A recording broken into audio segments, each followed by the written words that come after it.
Welcome to the MBS vlog. I hope you've all noticed by now that the March 2020 issue is now available in digital format. You can find that by going to our website modbs.co.uk, and don't forget to sign up for that. Just click on the subscriptions button, it's free, and we'll drop you an email when the next one is ready. A few things came up in the March issue that were really interesting. We've held a roundtable sponsored by Trend Controls, looking at how we can achieve low carbon buildings, both new and how we can improve existing buildings. One of the key points that I felt was really put across by everyone on the panel is that we do have the tools and the techniques and the know-how to make low carbon buildings today, and even to update our existing stock to make them perform much better. The real hurdle to this is legislation. There are too many loopholes, the legislation is too weak, doesn't have enough teeth, and it's really not encouraging clients to abandon this cost-first approach, which we all know goes on in construction. And so, this is an industry calling for better legislation in order to help it deliver what it can.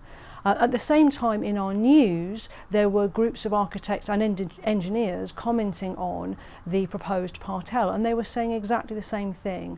The proposals need to be stronger, they need to not weaken the requirement for energy efficiency, and not to rely too heavily on the fact that our grid is becoming less based on fossil fuels, because that would simply disguise poor design. So there's a really strong message here. Another one of our features in the March issue talks about sustainable buildings from the landlord's point of view, and this is really interesting because so often we hear from our own sector, but what are the customers thinking? And on the whole, their message is very similar. They want legislation which makes it clear what their responsibilities are and how they can achieve it. Loopholes don't help them, it just hinders their progress. Landlords, property owners are very aware that clients now want well-built, highly performing buildings, and there is a lot more demand for sustainability and low carbon in the built environment as well. So I think there's a will there. I think government just needs to push harder, push back to the sector, and really set us high targets.